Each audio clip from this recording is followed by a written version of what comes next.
ऐसे गिर रही है जैसे मनाली को भगवान एंटार्क्टिका बनाने के मूड में है।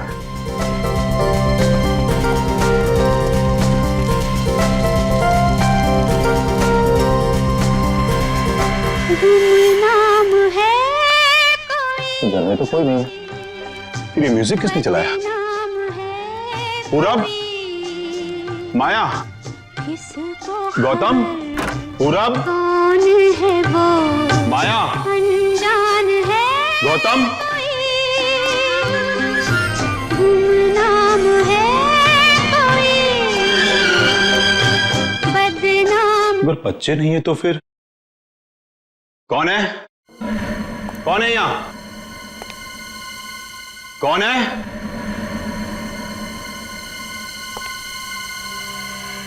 कौन है?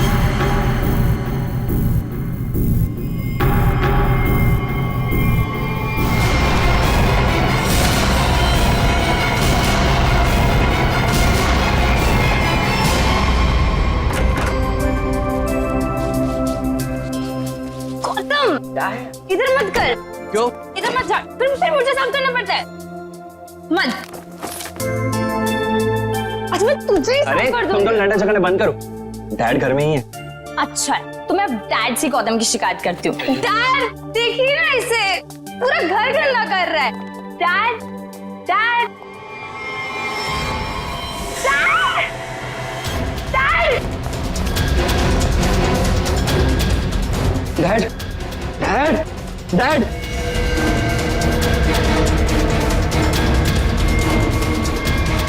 Dad is no more.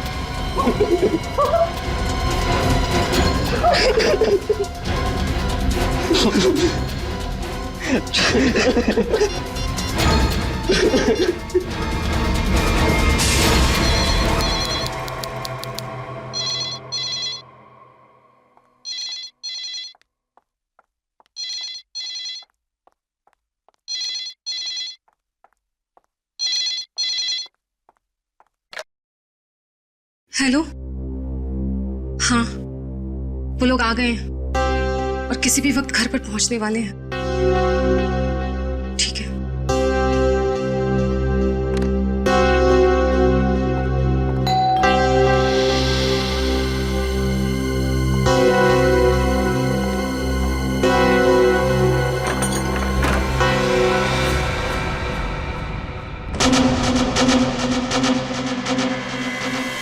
Oh my God, क्या हुआ किलोरी? आ गए वो लोग? वो लोग तो नहीं आए, लेकिन ये ताबूत कोई छोड़कर गया है और कोई यहाँ दिख भी नहीं रहा। ये जगन का ताबूत होगा, लेकिन ये तो बच्चे लेकर आने वाले थे। हाँ, पर बच्चे तो यहाँ नहीं है। जब मैंने दरवाजा खोला तो बस ये ताबूत यहाँ रखा था। तुम एक काम करो, पूरब को फोन करो, पूछो कहाँ है वो लोग। हाँ।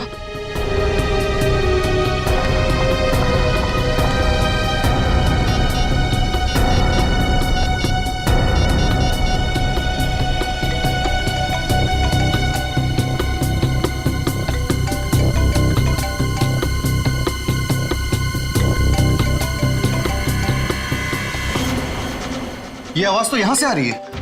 कॉफिन के अंदर से आवाज आ रही है।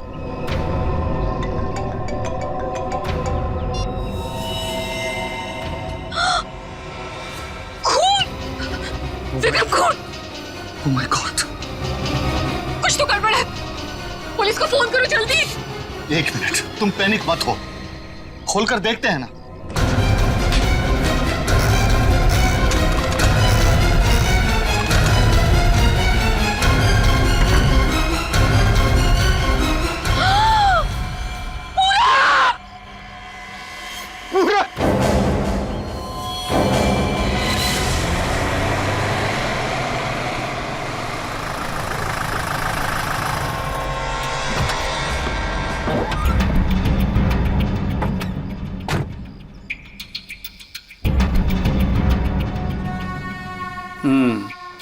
काम हो गया?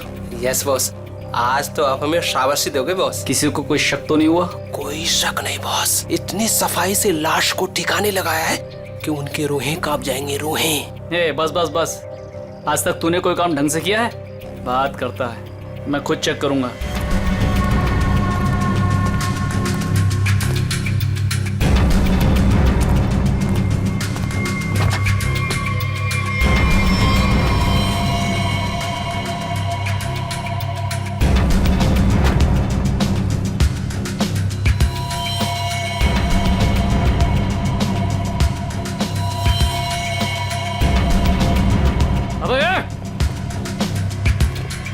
क्या हुआ बॉस?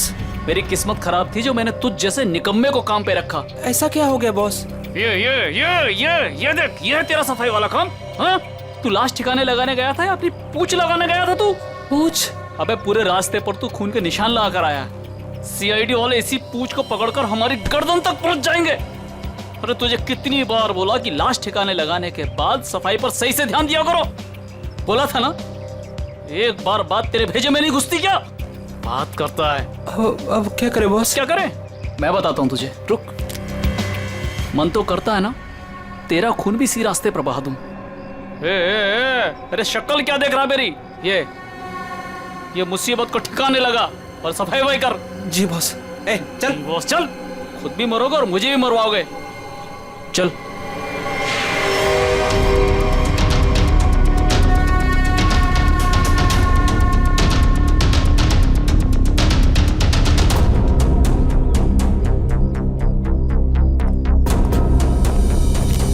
क्या संबंध क्या है आपका लाश के साथ? जी वो मेरा बड़ा बेटा था, अपने पापा की लाश लेकर आने वाला था और खुद ही। क्या इसका क्या मतलब क्या है? मतलब ये कि इसके पति 2 दिन पहले ही मर गए थे हार्ट अटैक से, और जिसकी लाश पड़ी है पूरा, वो अपने पिताजी के पार्थिव शरीर को लेकर यहाँ आने वाला था, भाई और बहन के साथ। भाई और बहन वो कहाँ है अभी? वो भी गायब है, उनका फोन तक नहीं लग रहा है। कहाँ से आ रहे थे वो लोग? एयरपोर्ट से।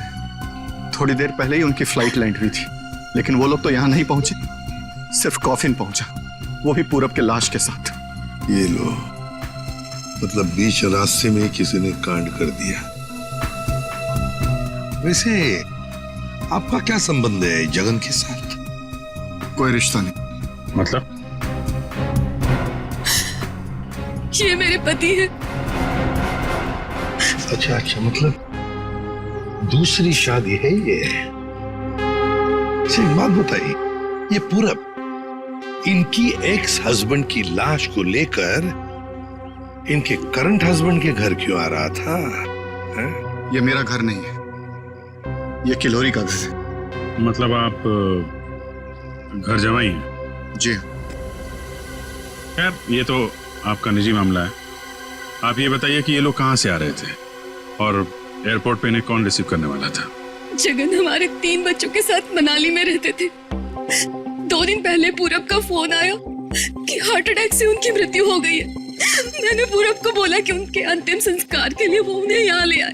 एयरपोर्ट पे वो जैसे ही उतरे, वहां से उन्होंने एक प्राइवेट टैक्सी ली यहाँ आने के लिए, और उसके बाद। प्लीज आप मेरे दोनों बच्चों को ढूंढ निकालिए। माया और गौतम कहाँ है, कुछ पता नहीं चल रहा। ठीक है, आप चिंता मत करिए, हम उन्हें जल्दी ढूंढ निकालेंगे।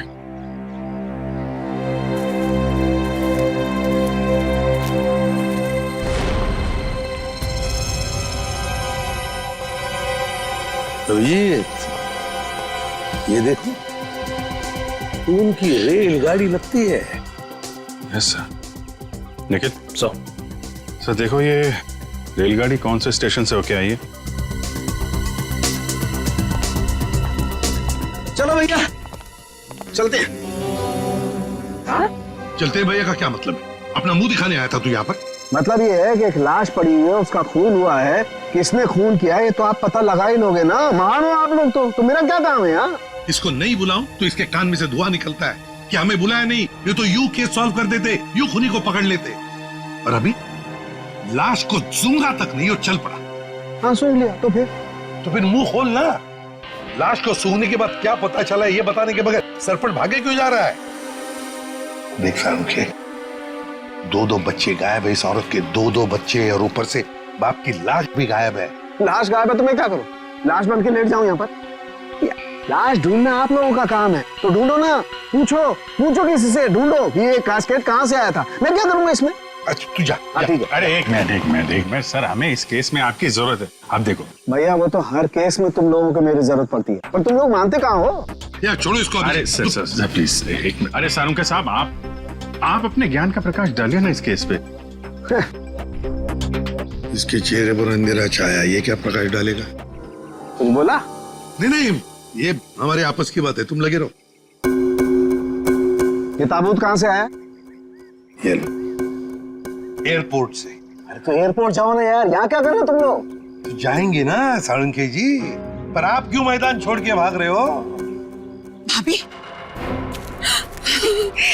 आपके हस्बैंड की लाश आ गई।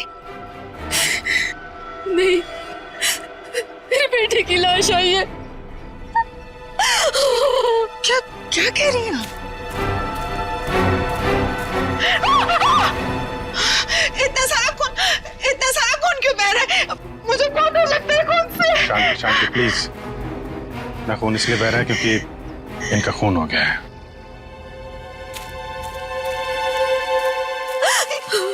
क्या कह रहे? पूरब का खून हो गया है भाभी।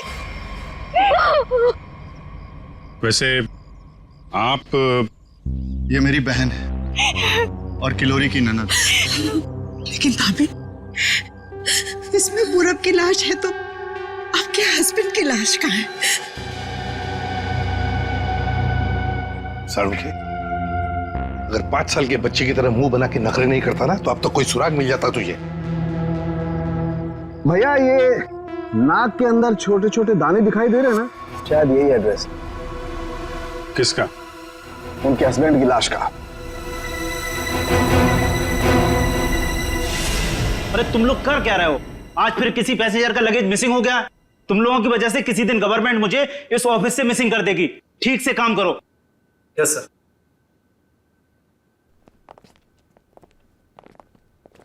सर, आप लोगों का भी कुछ मिसिंग हुआ है क्या? हम लोग सीआईडी से। हम यहाँ पर किसी पैसेंजर्स के बारे में पूछताछ करने आए हैं। आज सुबह कनेक्ट एयरवेज से 3 लोग एक कॉफिन लेकर मनाली से मुंबई आए थे। और वो 3 पैसेंजर्स ये लोग हैं। ये देखिए, ये पूरब, गौतम और ये माया। ये तीनों अपने पिता की लाश को कॉफिन में डालकर यहाँ लाए थे। जी हाँ सर, लाए तो थे। उस कॉफिन में इनके पिताजी की लाश थी, जो इनके घर तक कभी पहुंची नहीं, बल्कि उस कॉफिन में पूरब कुमार की लाश पाई गई थी। ये कैसे हो गई? वही पता लगाना है। उसके साथ साथ गौतम और माया, ये 2 बच्चे भी गायब हैं। सर, मुझे तो लगता है वो लाश कहीं। एक बात बताइए, क्या इन तीनों को कॉफिन के साथ कोई रिसीव करने के लिए आया था? नहीं सर। अच्छा, एक काम कीजिए, आपके स्टाफ ने तो मदद की होगी ना कॉफिन को उनके गाड़ी तक पहुंचाने के लिए। जी सर। जरा उनको बुलाइए। जी सर, मैं बुलाता हूँ। चंदन और बिहान को जल्दी अंदर भेजो।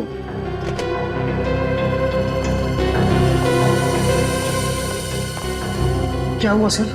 आज सुबह कनेक्ट एयरवेज से कॉफिन आया था। हाँ साहब। उसके बारे में सीआईडी वाले आपसे कुछ पूछना चाहते हैं। सीआईडी साहब, हमने कोई गड़बड़ नहीं किया साहब। हम तो बस काम कर रहे थे साहब। हमने तो बस उस कॉफिन को उस गाड़ी में चढ़ाया था साहब। एक मिनट, तुमने कोई गड़बड़ नहीं की है। सिर्फ इतना बताओ कि जब तुम ये कॉफिन यहाँ से उनके गाड़ी तक ले जा रहे थे, तो उस दौरान उसके बीच में कभी कोई मिलने आया था या कोई ऐसे कुछ भी हुआ था क्या? हाँ साहब, हम उन तीनों को लेकर जब यहाँ से बाहर निकले, उनके साथ जो लड़की थी ना, उसको एक फोन आया सर।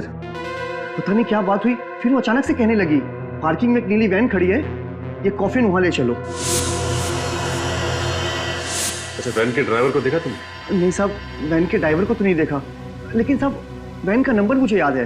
गुड, तो नंबर दो। XY 026813। सचिन, पता लगाओ इस नीले रंग के वैन का। पूरब, गौतम और माया, 3 बच्चे अपने पिता जगन की लाश को लेकर मनाली से मुंबई आते हैं। लाश को कॉफिन में लाते हैं बाय एयर। मुंबई पहुंचने के बाद वो अपनी मां को फोन करके बताते हैं कि वो मुंबई पहुंच गए और साथ साथ वो कॉफिन भी। मगर जब ये कॉफिन उनकी मां किलोरी के घर पहुंचता है, तो कॉफिन में से निकलती है बड़े बेटे पूरब की लाश। जगन की लाश गायब है और उसके साथ साथ गौतम और माया दोनों बच्चे भी गायब हैं। तीनों के तीनों गायब। सर हो सकता है कि जिस वैन में वो लोग लाश लेकर जा रहे थे वो वैन कहीं रुक गई हो और शायद वहीं पे कुछ हुआ हो। बस तो इसीलिए तो उस ड्राइवर की जरूरत है हमें। वो ड्राइवर कौन था, उस गाड़ी के बारे में डिटेल, वो सब कुछ चाहिए हमें। सर वैन के रजिस्ट्रेशन नंबर से मैंने मालिक का पता लगाया। फिर मालिक का कहना है कि वैन तो कुछ महीने पहले ही चोरी हो गई थी। ये लो। सर इसका मतलब अब गौतम और माया की जान को खतरा है। बड़ी बारीकी से प्लानिंग की है, खतरनाक प्लानिंग की है। देखते।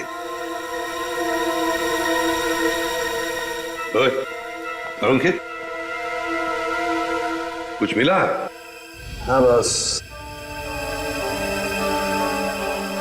ये देखो, ये मिट्टी कॉफीन के नीचे लगी हुई। इस मिट्टी में इस कॉफीन का पता। मिट्टी में पता? हमें तो नहीं दिखा। उसके लिए सालूखे की नजर चाहिए। सड़ोंके, कॉफिन का पता तो हम लगा ही लेंगे, पर पूरब की लाश इस कॉफिन में आई कहां से? ये पूरब की नाक बताएगी बॉस।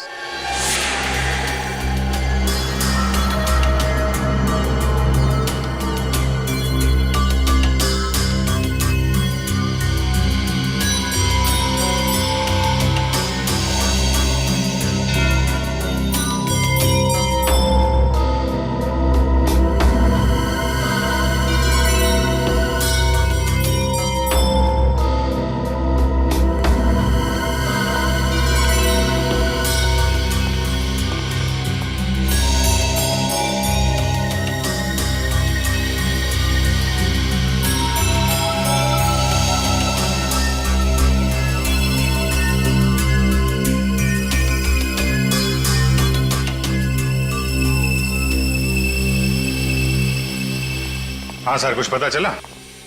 भाई अभी तक तो शक पर ही काम कर रहा है। शक दूर नहीं हुआ? हो गया, शक दूर हो गया। मुझे इसकी नाक में से पोलन्स मिले, पराग कण। सालुंके साहब वो कैसे पता चला? फॉरेंसिक पोलिनोलॉजी से। सालुंके साहब ये क्या है? रेडी, ये फॉरेंसिक साइंस की एक अलग टेक्निक है। सर इसमें क्या होता है? निखिल, इस टेक्नोलॉजी से हम बहुत छोटे पार्टिकल्स लाइक माइक्रो पार्टिकल्स को स्टडी करते हैं, जो कि फूल, पौधे, कपड़े, मिट्टी, ऐसे कई सारी चीजों में पाए जाते हैं। वाह, क्या बात है तारिका जी, क्या नाम? लेकिन इसे बड़े ध्यान से देखना पड़ता है, क्योंकि कई बार क्या होता है कि आवारा भंवरे एक फूल पर बैठ करके उसके सारे पोलन्स, उसके सारे पराग कण चुरा करके भाग जाता है और पूरे के पूरे माहौल को गंदा कर देता है। सर, पॉलिन जो है हवा और पानी से भी फैलते हैं, इसमें बेचारे खाली भंवरे को ही क्यों दोष दे रहे हैं आप? सही करो, बेकार में खाली भंवरे को दोष क्यों दें? तो होता यह है कि जब हम बाहर से आते हैं तो हमारे पूरे शरीर पर, आंख, नाक, कान, गले, सब पर पोलन्स लगे होते हैं, और इन पोलन्स की जांच करके हम ये पता लगा सकते हैं कि ये खास व्यक्ति किस जगह से आया है। ये तो है। मैं बताता हूं, ये देखो, यहां पर मैंने इससे पोलन्स ले लिए जो उसकी नाक में थे, और इन पोलन्स पे 2 ड्रॉप मिथाइलमाइन की डालते हैं और इसे हम कर देते हैं सिक्योर। अब इसे चेक करके हम ये पता लगा सकते हैं कि ये पोलन्स कैसे हैं, कहां से आए। ये देखो सर, ये तो नारंगी कलर में उभर के आ रहा है। और अब इस आकार को हम हमारे डाटा के सैंपल से मैच करके देखेंगे, ताकि पता लग सके कि ये पोलन किस टाइप का है। करके जरा मैच। हाँ।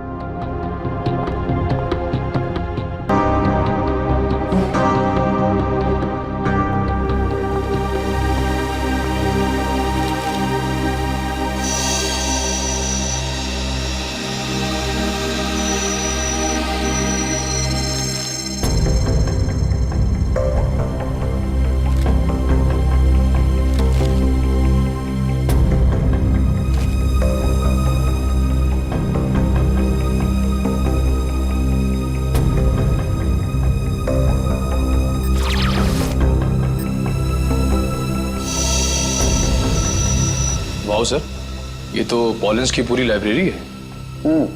एक पॉलन कहाँ पैदा हुआ, धरती पे कहाँ पाया जाता है, पूरी डिटेल्स है इसमें। फॉरेंसिक साइंस की इस टेक्निक की वजह से क्राइम स्पॉट का पता लगाना बड़ा आसान हो गया है। मिल गया मैच।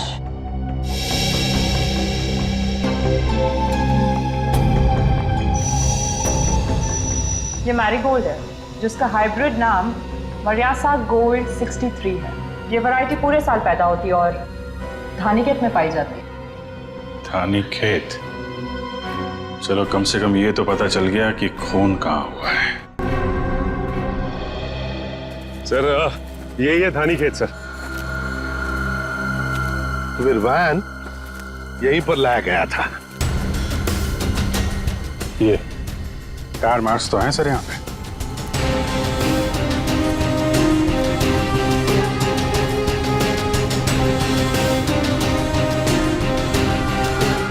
बस ये उसी वैन के टायरों के निशान।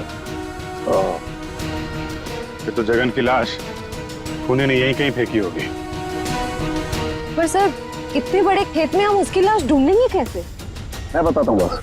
तो कब बताएगा? क्या मुहूर्त निकलवाना पड़ेगा? मैं बता रहा हूँ ना यार, उखड़ते क्यों? 1 मिनट रुको।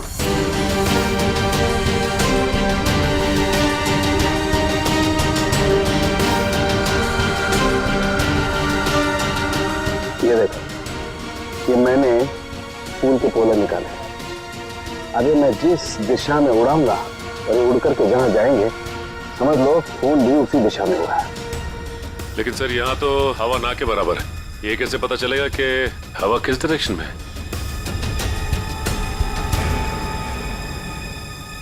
ये मुर्गा बताएगा। मुर्गा? हाँ निखिल, मुर्गा। ये मुर्गा है ना, किसान लोग अपने खेत में अक्सर लगाते हैं। इस मुर्गे से पता चलता है हवा का रुख कहाँ पर है। जिस तरफ हवा चलती है ना उस तरफ ये मुर्गा मुड़ता है और इसका फायदा होता है पेस्टिसाइड डालने में, हवा के हिसाब से। सो उस तरफ देखते हैं सर। हाँ चलो देखो जरा आसपास कुछ दिखता है क्या? सर, हाँ सर वहां पे कोई लेटा है। चलो देखते।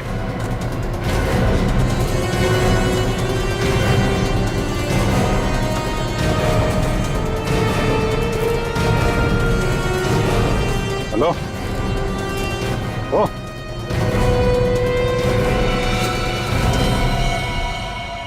ये तो जगन है सर।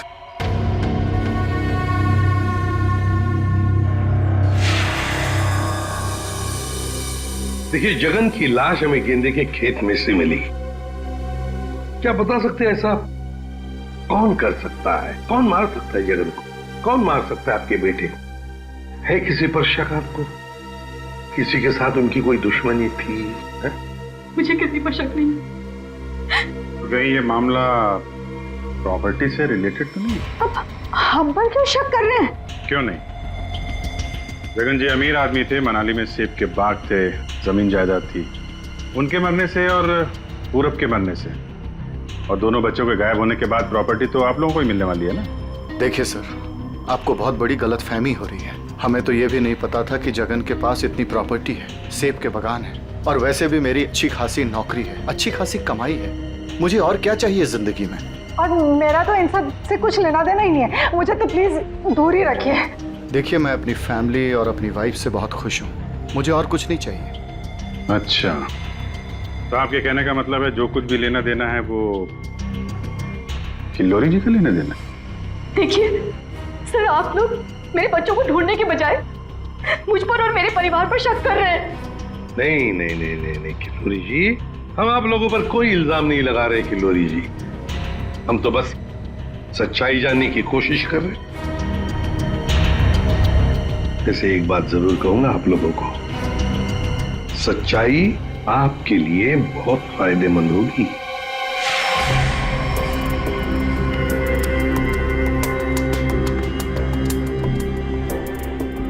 सारिका, इस ताबूत के ये निचले हिस्से में जिस तरीके के निशान लगे हुए हैं ना, उससे तो लगता है इस ताबूत को काफी दूर तक घसीटा गया है।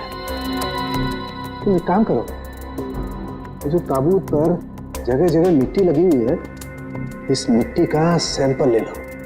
ये मिट्टी बताएगी कि ताबूत कहाँ से आया है। मगर सर खून कहाँ हुआ है वो तो हमें पता चल गया है ना।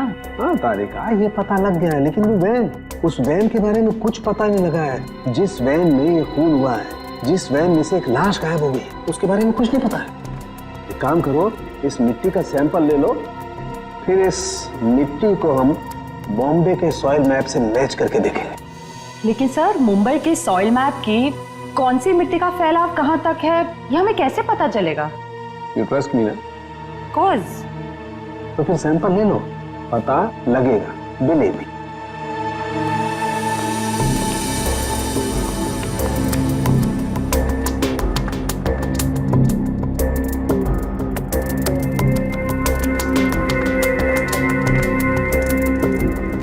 अरे चालू के साहब, फिर से पढ़ाई शुरू कर दी आपने? भाई क्या करें, तुम लोगों की मदद करने के लिए पढ़ाई तो करनी पड़ेगी। अरे लेकिन ऐसा है क्या इस ताबूत में जो इतनी मोटी किताब की जरूरत पड़ गई? इस पढ़ाई की जरूरत क्यों पड़ी, ताबूत बताएगा। वो कैसे? कॉफिन में मिले इस मिट्टी का हम सेडिमेंटेशन टेक्निक से एनालिसिस करेंगे, उससे सब पता चल जाएगा।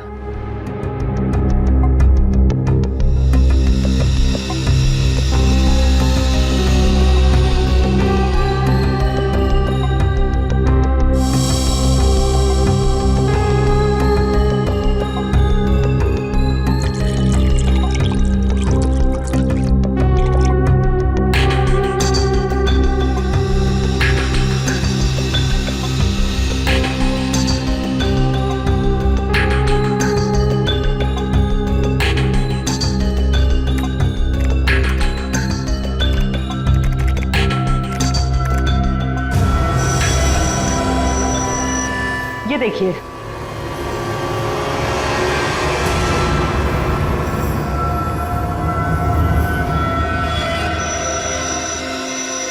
ये तो घास जैसा कुछ लग रहा है। देखो, अब देखो, ये घास नहीं है, ये मोलासिस है, गन्ने के वेस्ट से जो निकलती है, जहां पर गुड़ बनता है। मतलब ये ताबूत वहां पे ले जाया गया था जहां पे गन्ने से गुड़ बनाया जाता है, शुगर फैक्ट्री। सर मुंबई के आसपास 2-4 शुगर फैक्ट्रीज हैं। अच्छा सालुका साहब, ये मिट्टी किस एरिया की है, कुछ पता चल सकता है? हाँ बिल्कुल पता लग सकता है।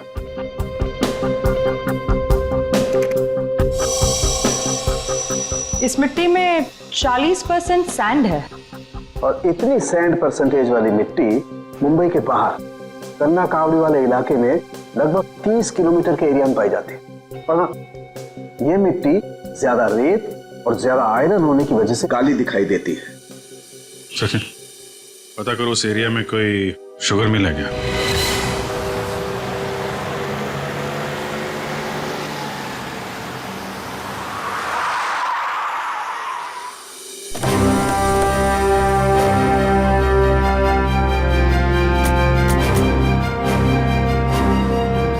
चंगनलाल शुगर मिल। यहाँ तो लोग आ जा रहे हैं, चहल पहल है। यहाँ पे खून ही खून करके कैसे निकल गया? और तो लाशों की अदला बदली भी की है। डॉक्टर सालुंके ने शुगर मिल की बात की थी और यहाँ आसपास 30 किलोमीटर तक यही एक शुगर मिल है। हो ना हो, खून हुआ तो यही है। चलो इससे पूछते हैं। अरे सुनो जी। तुम यहाँ के सिक्योरिटी वाले हो?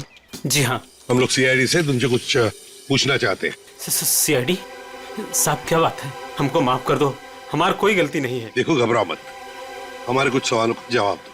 हाँ हाँ। क्या तुम यहाँ पर अकेले ड्यूटी पर होते हो या और भी कोई है जो शिफ्ट में आते जाते हैं? हम पूरे टाइम अकेले काम करते हैं। तुम ये बताओ और अपने दिमाग पे जोर डाल के बताओ कि तुमने कोई ताबूत देखा है? काहे डरा रहे हैं? यहाँ ताबूत कैसे देखेंगे? ठीक है, ताबूत नहीं देखा, किसी नीली रंग के वैन को देखा जिसपे शक हुआ हो तुम्हें? साहब वैसे तो हम सब पे शक करते हैं, लेकिन नीले कलर की गाड़ी क्यों नहीं देखे हैं साहब? आप समझ रहे हैं ना?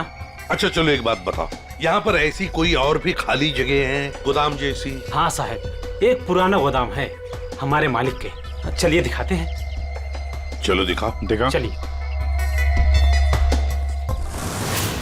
आइए साहब, ये है पुराना गोदाम। तुम जरा बाहर जाओ। ठीक साहब। गेट तो काफी बड़ा है, हाँ, वैन आसानी से घुस सकती है। इस जगह को देख के लगता है कि काफी समय से कोई आया नहीं है यहाँ पे। काफी समय से कोई आया नहीं है यहाँ, तो फिर ये बोरियां इसी रखी कैसे गई? और ये ऊपर से टारपालिन, जरा देखो तो नीचे क्या है।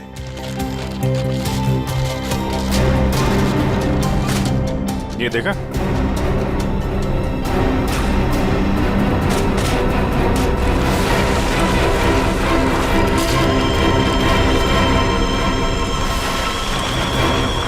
ये क्या है? क्या बात है सर, यहाँ पे तो पूरे वैन को ही दफना दिया है। और ये देखिए वही नंबर है XY026813।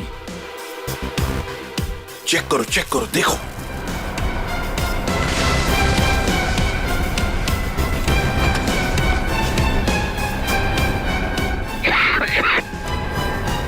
माय गॉड, इतना सारा खून। लगता है 24 घंटे से ज्यादा पुराना है। अभिजीत, लाश इसी वैन में से ले जाई गई है। काम करते हैं, पूरी की पूरी वैन को फॉरेंसिक लैब भेजते हैं।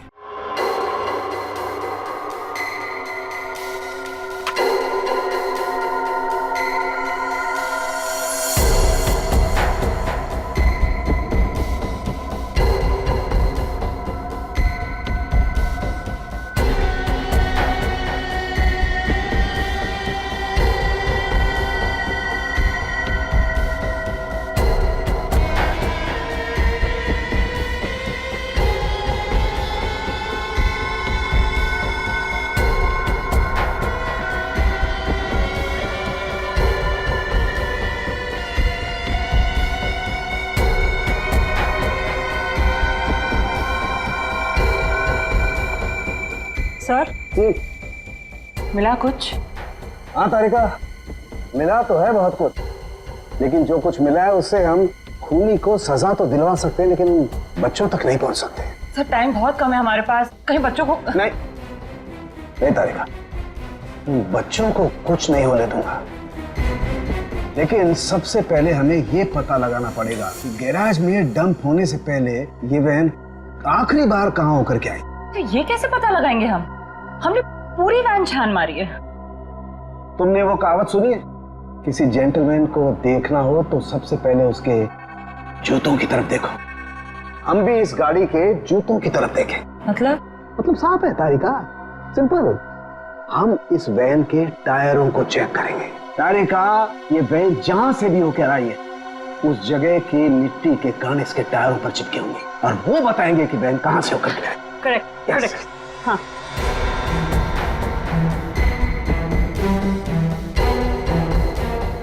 जरा एक कोर्सा पर पेट्रोल डिश लाओ। हाँ सर, अभी देते हैं।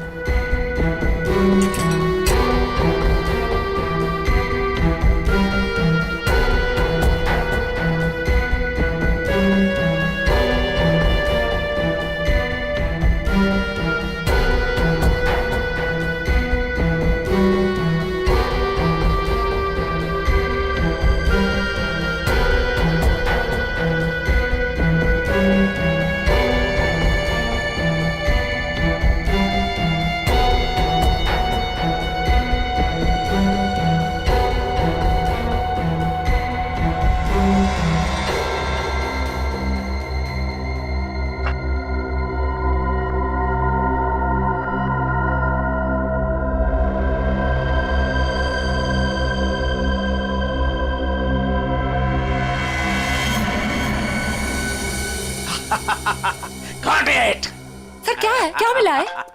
सर बताओ ना क्या मिला है। हेलो। हाँ तारिका जी। हाँ अभिजीत, उस वैन में से कुछ एविडेंस मिला? हाँ मिला तो है, लेकिन मुझे नहीं पता क्या मिला है। सर बता ही नहीं रहे। अरे क्यों? डॉक्टर साहब हैं कहाँ? यहीं पे है, कूद रहे हैं, गॉट इट कर रहे हैं। अरे उन्हें ऐसा क्या मिल गया कि जो बरसात की मेढक की तरह कूद रहे हैं? पता नहीं, मुझे कुछ नहीं बता रहे, तुम ही बात कर दो। सर। हाँ अभिजीत। ओ अभिजीत, आज भाई साहब। भैया वो मैसेंजर हमें मिल गया है, जो हमें गौतम और माया का पता बताएगा। क्या सफेद रंग का एरो बनाया है पेड़ पे? अच्छा ठीक है, ढूंढेंगे। और वैसे वहां पोजीशन क्या है? यहाँ की सिचुएशन तो कंट्रोल में है, लेकिन हमारे सामने जो नजारा है उसे देखकर तो हमारे होश ही उड़ गए हैं सर। कोई बात नहीं, हम लोग पहुंच जाएंगे जल्दी। क्या कह रही है श्रेया, सब ठीक है सर? कह रही है कि वहां पे नजारा ऐसा है कि जमीन खिसक जाएगी पैरों के नीचे से। सर हमें जल्द से जल्द वहाँ पहुँचना होगा, पर लोग बहुत कम है, कहीं हाथ से निकल ना जाए। आप लोग कोई बताएंगे क्या हो रहा है? कैसे है मेरे बच्चे? ठीक तो है?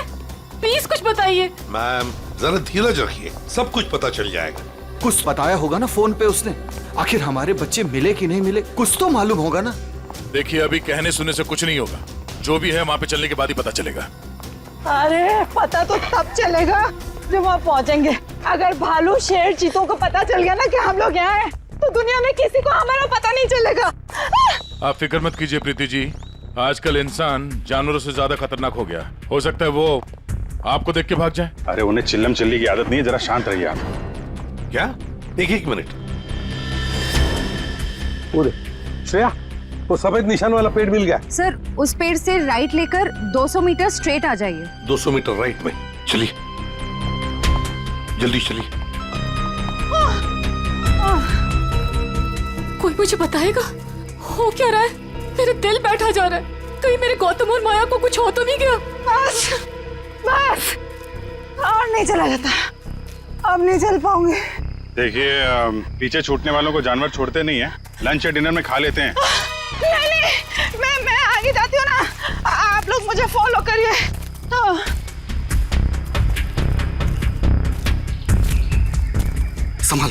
संभाल के। आश्रया सर वो देखिए सर।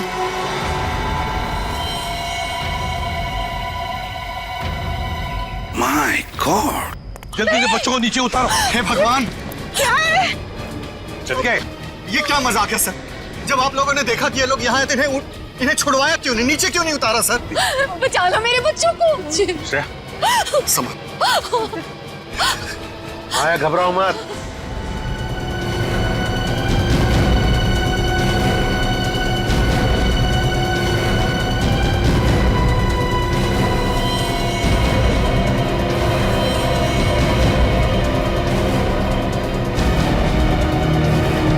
अब भेजो भेजो उसको।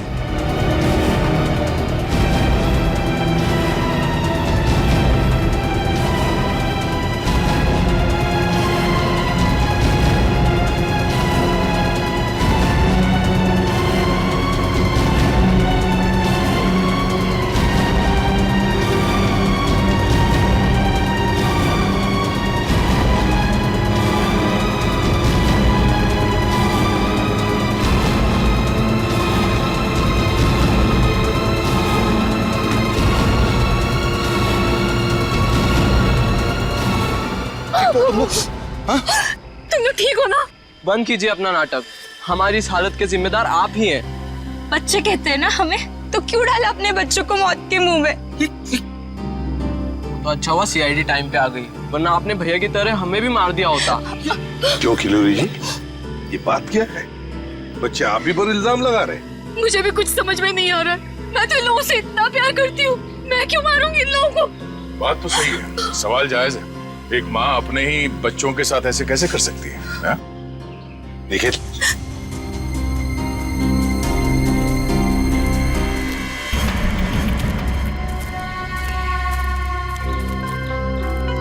तुमने तो छुपने की बहुत कोशिश की और उस कीड़े ने हमें यहाँ का पता बता दिया।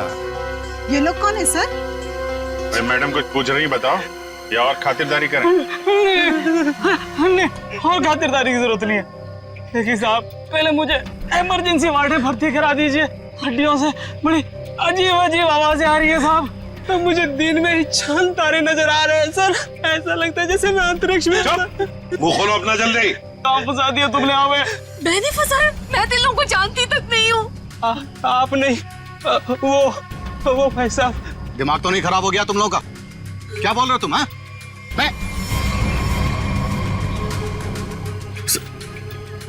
वाकई आप मल्टी टैलेंटेड हैं। Husband come kidnapper come murder, all in one. क्या बात है? विक्रम तुम? भैया क्यों किया तुमने ये सब? और क्या करता? इसके तीनों बच्चे मेरे छाती पे सांप की तरह लौट रहे थे।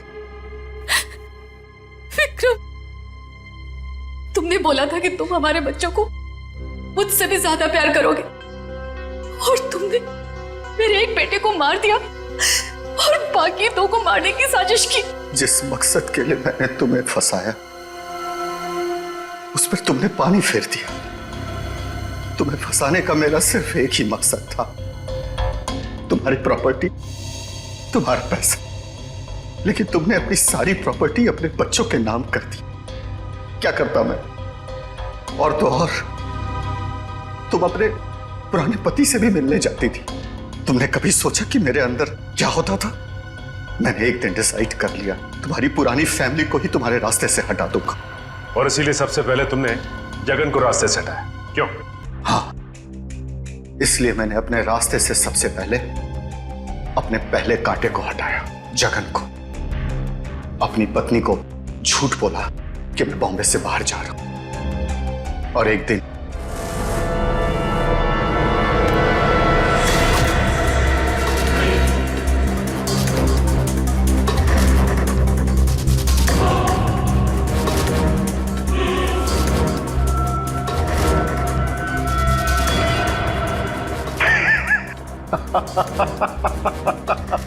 सोचा था जगन के मौत के बाद तुम्हारा झुकाव तुम्हारे बच्चों के लिए कम होगा, लेकिन मैं गलत था। तुम्हारा तो और बढ़ गया, और तो और तुमने उन्हें साथ रखने का फैसला कर लिया। पर यह बात तुम्हें बर्दाश्त नहीं हुई, इसलिए तुमने इन दोनों को भी रास्ते से हटाने का फैसला किया, क्यों? विक्रम, मैंने तुम पर इतना भरोसा किया, तुमने सब बर्बाद कर दिया। मैं तुमसे नफरत करती हूँ, नफरत। जायदाद की लालच में आके तुमने जो मौत का खेल खेला है, उसका अंजाम भी मौत है। फांसी होगी तुम्हें, फांसी।